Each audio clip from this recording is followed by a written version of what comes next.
Muchas gracias, gracias por la invitación.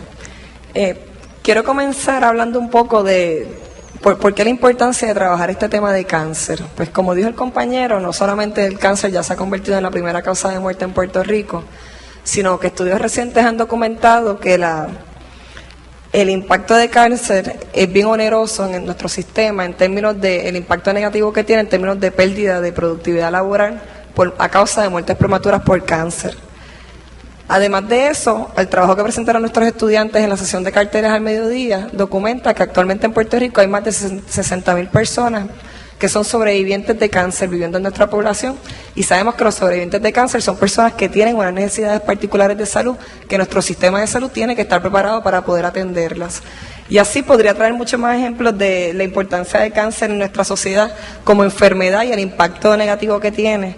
Y por eso es tan importante que nosotros hagamos el trabajo que estamos haciendo dentro del Centro Comprensivo de Cáncer de la Universidad de Puerto Rico, que es específicamente haciendo investigación en cáncer, buscando entender la carga de la enfermedad y cómo podemos establecer estrategias para prevenir esta carga de enfermedad de nuestra población. Y específicamente en la tarde de hoy, gracias a todos por estar todavía aquí presentes ya en esta última sesión de la tarde, voy a estar hablando un poco de cómo a través de esta investigación científica nosotros hemos podido documentar disparidades en la ocurrencia de cánceres, específicamente cánceres asociados al virus del papiloma humano en Puerto Rico, y cuáles son las implicaciones que eso tiene en términos de estrategias de prevención y control de enfermedad, así como en el desarrollo de investigación adicional poblacional en esta área.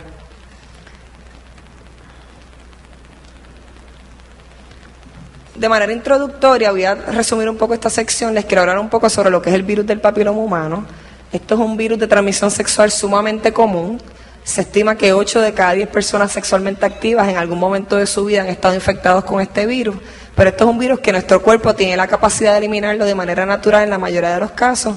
Sin embargo, hay personas que crean infección persistente con el virus, y son estas personas las que están a mucho más riesgo de desarrollar diferentes tipos de cáncer asociados a este virus. Hay más de 100 diferentes tipos de virus de papiloma humano, por aproximadamente como 30 se transmiten por contacto de piel a piel durante las relaciones sexuales. Y esto incluye no solamente sexo genital, sino también sexo oral, o sea, también sexo anal. Aquí se resumen algunos de los tipos más comunes del virus. Estos virus se clasifican como virus de alto riesgo, que son los oncogénicos, y virus de bajo riesgo, que principalmente están asociados al desarrollo de verrugas genitales. Y en resumen, los tipos conocidos de cánceres que está establecido que están fuertemente asociados al virus del papiloma humano incluyen cáncer cervical, cáncer de ano, de vagina, de vulva, de pene y de orofaringe. Este virus tiene una carga muy grande en el sistema de salud. Estos son específicamente datos de Estados Unidos, pero le demuestran cómo para el año 2000, específicamente en la población joven de 15 a 24 años de edad, luego del VIH, el VPH era el segundo virus de transmisión sexual que tiene un costo más grande en el sistema de salud, con aproximadamente $3 billones para ese año. ¿Por qué nosotros nos interesamos de hacer investigación en esta área? Ya hace como 7 años empezamos a tratar de empezar los primeros estudios en esta área. Y en aquel momento no había ninguna investigación sobre lo que era la prevalencia del virus del papiloma humano en nuestra población. Estudios en Estados Unidos nos decían que aproximadamente una tercera parte de las mujeres estaban infectadas en cervix al momento de ser entrevistadas, porque fíjense que dije que 8 de cada 10 personas en algún momento de su vida van a estar infectadas, pero a través de estudios transversales, los estimados son que aproximadamente una tercera parte de mujeres entrevistadas van a estar infectadas en ese momento. Y también estudios en Hawái nos demuestran que la infección cervical es igual de común que la infección anal en términos de prevalencia de infección. En poblaciones VIH positivo, la infección mucho más alta, la prevalencia de infección todavía mucho más alta que en personas de población general, y los estimados de prevalencia en hombres de población general todavía son más altos que los estimados de mujeres. En este estudio, en muestras de pene y escroto, aproximadamente el 60% de los participantes varones estaban infectados al momento de ser entrevistados. Factores de riesgo para infección con este virus incluyen edad temprana de inicio de relaciones sexuales, el tener múltiples parejos sexuales, el consumo del tabaco, así como no tener la circuncisión en el caso de los varones es un factor de riesgo para infección, particularmente para infección persistente, así como algunos otros. Si hablamos de prevención, pues podemos hablar de abstinencia, la cual no en todos los escenarios es una recomendación realista. Podemos recomendar relaciones monógamas. ¿Lo dije?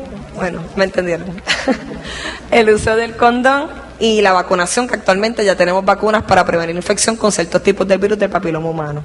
Quiero resaltar que el condón realmente no va a ser una estrategia 100% efectiva, porque sabemos que el condón va a proteger el área que está protegiendo, ¿no?, que está cubriendo, pero como esto se transmite de piel a piel, todo el área que no está cubierta por el condón puede sufrir de infección a través del contacto sexual. Así que no es que no lo recomendemos, pero hay que reconocer que no va a dar una protección absoluta en términos de prevención de transmisión. Estas vacunas ya actualmente están en las guías de vacunación del CDC, están recomendadas para niños y niñas entre los 11 y los 26 años de edad, pero específicamente la recomendación pediátrica incluye hasta los 18. Datos del Departamento de Salud nos dicen que actualmente, estos son datos de febrero, actualmente ya los números están un poco más altos, pero realmente la cobertura que hemos logrado de esta vacuna no es la óptima. Aproximadamente los números actuales dicen que más o menos de una tercera parte de los niños y niñas en edad recomendada tienen las 3 dosis de la vacuna, lo cual realmente es sumamente bajito y quisiéramos alcanzar una meta mucho más alta en términos de cobertura de vacunación. Y dicho todo eso como de manera introductoria, quiero hablarles entonces un poco de la investigación poblacional que hemos hecho en Puerto Rico en esta área. Esto realmente resume datos del Registro Central de Cáncer de Puerto Rico, donde se presentan los principales tipos de cáncer para hombres y mujeres en Puerto Rico. Y aquí les quiero resaltar que de esos cánceres que les mencioné que estaban asociados al virus del papiloma humano, cáncer oral está entre los primeros 10 tipos de cáncer más comunes en hombres en Puerto Rico, y el cáncer cervical también está entre los primeros más comunes en mujeres en Puerto Rico. Y cuando nosotros empezamos a hacer investigación en esta área, vimos estos gráficos como del año 2005 y nos dimos cuenta de esto, y fue algo que nos llamó la atención y nos estimuló a empezar a hacer investigación sobre este tema. Y a través de varios años de investigación les resumo algunos hallazgos importantes que nosotros hemos podido documentar en términos de disparidades en la ocurrencia de cánceres asociados a VPH en Puerto Rico en comparación a otras poblaciones. Este primer estudio realmente les resumo lo que les mencioné al principio, de la carga que tiene el cáncer en Puerto Rico, y esto específicamente para cánceres asociados a VPH.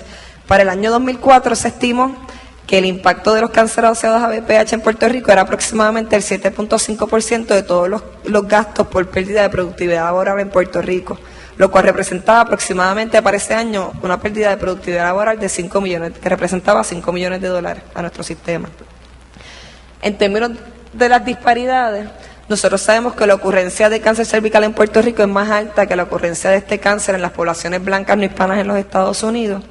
Y a su vez nosotros también sabemos que la ocurrencia del cáncer anal, un cáncer asociado a esta infección, está en aumento en nuestra población, particularmente en la población masculina. El que no se vea significativamente en aumento en la población femenina tampoco debe ser algo que consideramos como tan positivo, porque incluso la incidencia de cáncer anal es más alta en mujeres que en hombres en nuestra población. Y realmente es un patrón que también se ve así en los Estados Unidos. Otra disparidad que nosotros pudimos identificar, que nos llamaba a que tenemos que hacer más investigación en esta área, fue que tanto la incidencia como la mortalidad de cáncer oral y de pene en Puerto Rico es más alto que en la población de hombres y mujeres blancos no hispanos en los Estados Unidos. En hombres y mujeres en oral y en pene específicamente para hombres. Y por limitaciones de tiempo no voy a entrar en estos gráficos, pero estos gráficos resumen la información que les acabo de mencionar. Específicamente esto fue un trabajo que publicamos en el área de cáncer cervical, otro en el área de cáncer oral y de faringe, en el área de cáncer de pene. Fíjense cómo, por ejemplo, si comparamos la ocurrencia de cáncer de pene en Puerto Rico versus la población hispana en los Estados Unidos, los blancos y también los negros en Estados Unidos, el cáncer de pene en Puerto Rico es más alto en términos de incidencia y también en mortalidad en Puerto Rico que en todas estas poblaciones. Y este gráfico demuestra cómo la incidencia de cáncer anal es un poco más alta en mujeres que en hombres, y realmente en el grupo de hombres es que esta estadística se presenta estadísticamente significativa. Y quiero hacer una corrección, realmente el cáncer oral en Puerto Rico, esa carga de enfermedades es más alta en varones que en mujeres, pero a su vez si usted lo compara con Estados Unidos, es en los varones donde uno ve realmente la disparidad, que es mucho más alto aquí que en la población de los Estados Unidos, comparando con diferentes grupos étnicos. Esto realmente es una investigación poblacional que logramos hacer gracias a que teníamos un sistema de vigilancia que es el Registro Central de Cáncer de Puerto Rico, el cual gracias a que está actualizado podemos generar este tipo de estadísticas. ¿Y qué nos ayuda esto? Nos ayuda a identificar la carga de enfermedad. Y esto nos ayuda a generar hipótesis de investigación que debemos probar entonces a través de más estudios epidemiológicos, porque por ejemplo una hipótesis podría ser que por alguna razón la infección con virus de papiloma humano en hombres, específicamente en pene en Puerto Rico, puede ser bastante alta y eso está haciendo que por alguna razón tengamos tasas tan altas de cáncer de pene. Otra hipótesis también podría estar relacionada no solamente al hecho de infección, sino también a cuáles son las tasas de circuncisión en nuestra población, ya que sabemos que la circuncisión también puede ser de cierta manera protectiva para que usted no tenga infección persistente. Pero realmente primero hay que entender cuáles son esas disparidades para entonces generar más estudios de investigación que ayuden a entender el porqué de estos patrones que estamos observando. Y entonces ahora les quiero hablar un poco sobre, dado todas esas inquietudes que hemos generado en los últimos años en esta área, porque ¿verdad? Uno hace un descubrimiento científico y se generan 15 preguntas adicionales de investigación, hemos poco a poco podido generar diferentes estudios de investigación en el campo y quisiera compartir con ustedes algunos de ellos. Quise traer 3 en particular que han sido basados en datos de estudios poblacionales que nos dan una idea de la realidad que está pasando en la población. Les hablo primero de este estudio, que fue un estudio transversal auspiciado por los Institutos Nacionales de la Salud. La meta era reclutar 600 mujeres entre los 16 y los 64 años de edad, una muestra representativa del área metropolitana de San Juan, Puerto Rico. Este estudio fue interesante porque nosotros a través de un estudio piloto previo logramos validar un método de automuestreo, porque si nosotros íbamos a ir a una muestra casa por casa, íbamos a reclutar participantes casa por casa, iba a ser muy oneroso ir con un médico casa por casa para tomar muestras. Entonces pudimos validar lo que se había hecho en otras poblaciones, usar métodos de automuestreo, que a través de unas instrucciones escritas que se le daban a la participante para toma de muestras cervicales, anales y orales. A su vez también iba nuestra coordinadora de estudio y le explicaba cómo llevar a cabo el automuestreo, la participante tomaba la muestra. Y utilizando esa metodología, pues aquí les presento el área metropolitana de San Juan y básicamente aquí se resume un poco el muestreo, pero básicamente envolvía un muestreo probabilístico poblacional donde se reclutaba una persona por vivienda seleccionada. En resumen, para darles una idea del reclutamiento, nosotros identificamos 679 mujeres elegibles, de las cuales se pudieron reclutar 566 para participar en el estudio con una tasa de respuesta de más de 80%, lo cual entendemos que fue muy positivo porque estamos hablando de un estudio que tocábamos a su puerta y le pedíamos muestras de cervix, de ano, de boca y de sangre para ver infección con virus de papiloma humano. Y yo creo que no solamente reconocemos que las participantes en Puerto Rico todavía confían mucho en la universidad y nos ven como un recurso serio que para hacer investigación, pero a su vez también hay que darle mucho crédito a las coordinadoras del estudio que estaban en el campo y se ganaban la confianza de las participantes para que ellas participaran en el estudio. Aquí les resumo brevemente las características de los participantes, pero para darles una idea, casi el 89% habían nacido en Puerto Rico, casi el 10% habían nacido en República Dominicana. En el nivel educativo, más del 80% tenían 12 años o más de estudios. El ingreso anual familiar, en su mayoría, la mayoría de las personas, casi el 60%, era menos de $20,000 anuales. Y en términos de cubierta médica, un patrón bastante similar a lo que sabemos que está pasando en Puerto Rico, según datos de BRFC, que es que aproximadamente como 10% de la población no tenían cubierta médica. Aquí les resumo cuál era la percepción de estas participantes a lo que era el método de automuestreo, tanto para ano, para cervix y para boca, y en realidad los números son bastante positivos en términos de que más de la mitad, podríamos decir, reportaban que no sentían dolor durante el método de automuestreo.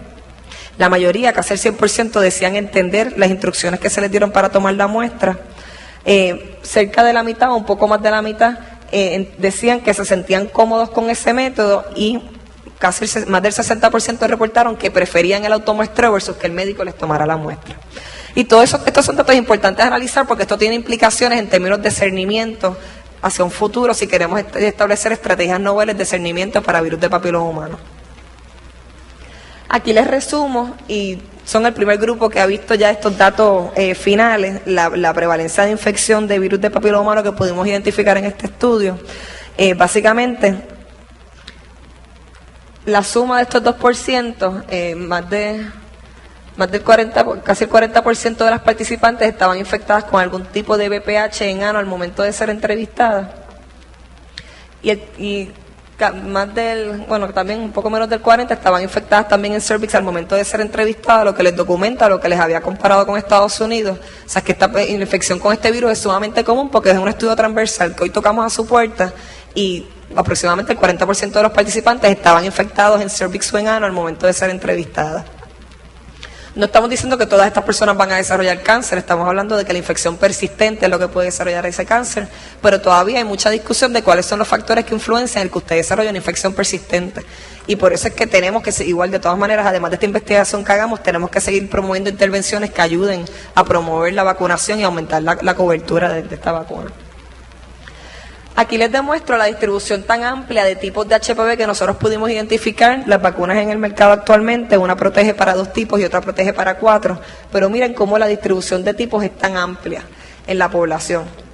Aunque sí reconocemos, esto no significa que las vacunas no funcionen, porque sí las vacunas están protegiendo para los tipos más comunes a nivel global, pero sí apoya que la segunda generación y próximamente tercera generaciones de vacunas que salgan en un futuro, que busquen incluir más tipos del virus dentro de la vacuna, pues van a ser bien recibidas también.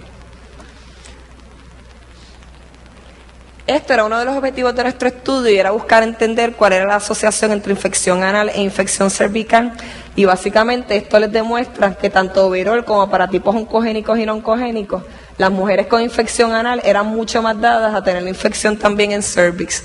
Y esto era algo novel de nuestro estudio, que su objetivo principal es buscar entender factores asociados a coinfección y a largo plazo cuáles son las implicaciones de la coinfección en términos de aumentar el riesgo de diferentes tipos de cánceres asociados a VPH. Dentro de algunos highlights en el área de la conducta que pudimos identificar, está que, por ejemplo, para este periodo de estudio, casi el 20% de las participantes no sabían realmente lo que era virus de papiloma humano, y también un por ciento todavía más alto no sabían, nunca habían escuchado que existía una vacuna para este virus. Sin embargo, en aquel momento solo el 5% de las participantes en edad recomendada habían recibido alguna dosis de la vacuna, pero sin embargo la mayoría de los participantes decían que si su médico se los recomendara se vacunarían, y esto habla de la importancia del envolvimiento de los médicos en estas estrategias de promoción de vacunación, que no en todos los escenarios está ocurriendo.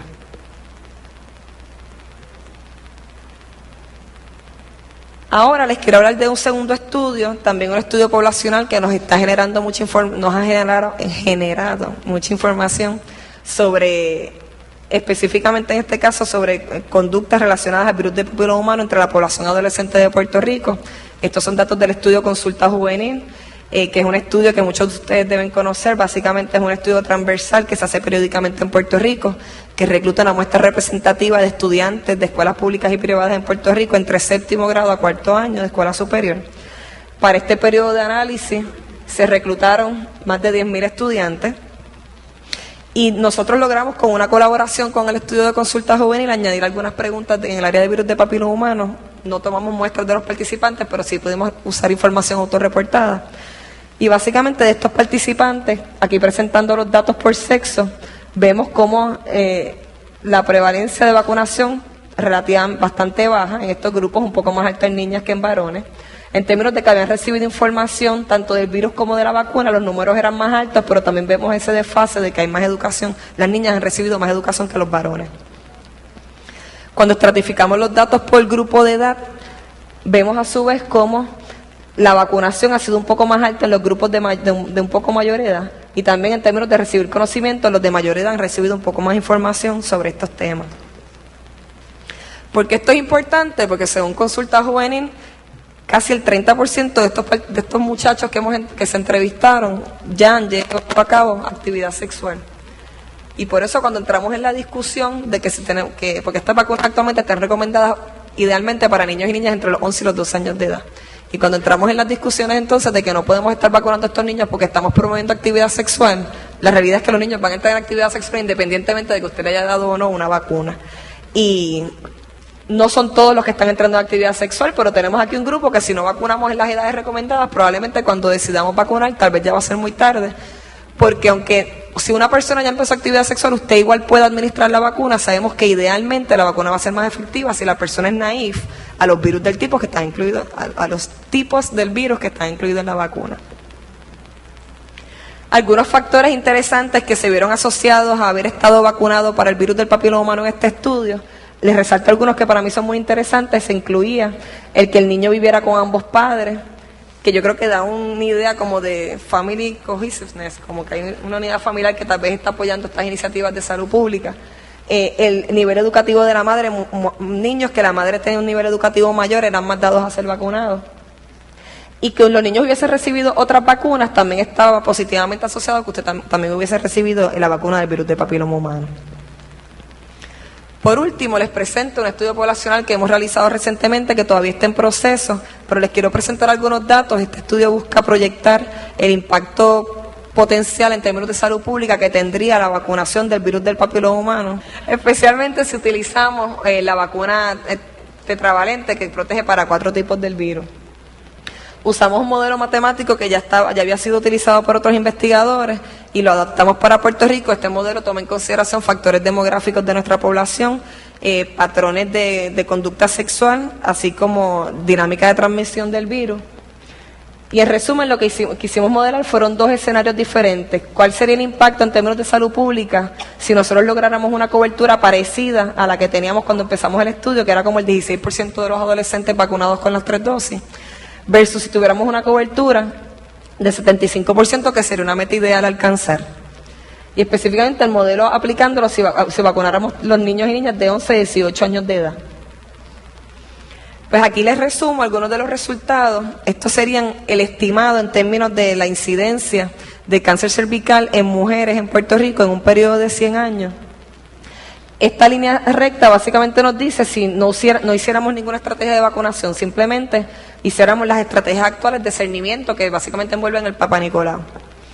Las rayas en azul demuestran si tuviéramos una cobertura de 16% de la vacuna y estas rayas si tuviéramos una cobertura de 75%. Y lo que les quiero demostrar es cómo, obviamente el cáncer cervical, cáncer es una enfermedad crónica, ¿no? Hay un periodo de latencia que igual no es que vamos a ver mañana el impacto de la vacunación, igual estamos vacunando a niños y estas son condiciones que se generan usualmente ya en la adultez, aunque también se ven en adultos jóvenes.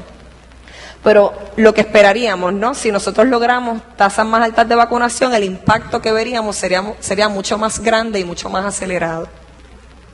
Lo mismo pasa, si usted lo ve, también para mortalidad. Lograríamos reducir la mortalidad mucho más rápido si tuviéramos una cobertura más alta de la vacuna. Este modelo les enseña lo mismo para cáncer anal, incidencia como mortalidad. Y aquí esta tabla les resume un poco, si quisiéramos cuantificar en términos de por ciento, cuál sería la reducción en términos de carga de enfermedad. Miremos este ejemplo. Para cáncer cervical, por ejemplo, con una cobertura de 16% de todos los niños y niñas, yo lograría en 25 años reducir la incidencia de cáncer cervical en Puerto Rico como en un 5%. En ese mismo periodo de tiempo, pero con una cobertura de 75%, yo lograría una reducción mucho más alta. Y así pasa para la mayoría de los escenarios. Lo que pasa es que en ciertos escenarios el cambio es más drástico que en otros. Por ejemplo, miren la ocurrencia de verrugas genitales, como a 25 años, con una cobertura de 16%, yo vería reducciones entre un 12 y un 15% en hombres y mujeres. Y como en solo 5 años yo vería un descenso mucho más grande si yo tuviera una cobertura mucho más alta. Y lo mismo ocurre cuando vemos entonces la reducción en términos de mortalidad y comparamos diferentes niveles de cobertura. En conclusión, la investigación en Puerto Rico documenta una carga alta de enfermedad asociada al VPH en nuestra población, no solamente de infección, sino también de cánceres asociados a VPH en Puerto Rico. Nosotros hemos podido documentar a través de estudios poblacionales una falta de conocimiento sobre el virus de papiloma humano y sobre la vacuna entre nuestra población. No entré en detalle, pero cuando usted entre en ítems específicos de conocimiento, también vemos que hay mucho desconocimiento todavía. Y ese desconocimiento es mucho mayor en varones que en mujeres. Tenemos todavía una cobertura baja en términos de la acogida que ha tenido la vacuna. Y hemos documentado que la vacunación podría disminuir grandemente la carga de enfermedad en nuestra población, pero el impacto obviamente sería más drástico si lográramos aumentar la cobertura. ¿Qué envuelve esto? Que continuemos haciendo más investigación poblacional que nos ayude a entender la carga de enfermedad en Puerto Rico y el impacto que van a tener la vacunación en esa carga de enfermedad a largo plazo en nuestra población. Y para hacer esto, nosotros necesitamos grupos multidisciplinarios como los que están en esta audiencia en esta tarde, que combinen investigación epidemiológica, investigación demográfica, investigación clínica, investigación del impacto de política pública, entre muchas otras áreas, con este fin de disminuir la carga de virus de cáncer asociados a VPH y de otras condiciones asociadas a VPH en nuestra población. El Centro de Cáncer ha sido muy activo en esta área de trabajo. La Coalición para el Control de Cáncer de Puerto Rico ha generado material educativo sobre este tema. Si a algunos de ustedes les interesa utilizar materiales para alguna iniciativa que estén trabajando, aquí tienen información contacto donde podrían buscar la misma. También existen otras herramientas que se han desarrollado en Puerto Rico, como esta conocida como videosalud.tv, que no solamente habla de temas de VPH, sino que también habla de muchos otros temas en el área de la salud, con los cuales hemos podido colaborar. Y aquí, si a alguien le interesa, pues ahí están algunas de las referencias que he utilizado para compartir con ustedes en términos de publicaciones que hemos sacado recientemente en estas áreas. Y obviamente, déjenme bajar aquí para que puedan... Bueno, lo que quiero es darles mi correo electrónico por si a alguien le interesa información adicional, es ana.ortiz7@upr.edu. Muchas gracias por su tiempo. Ahí está el correo electrónico.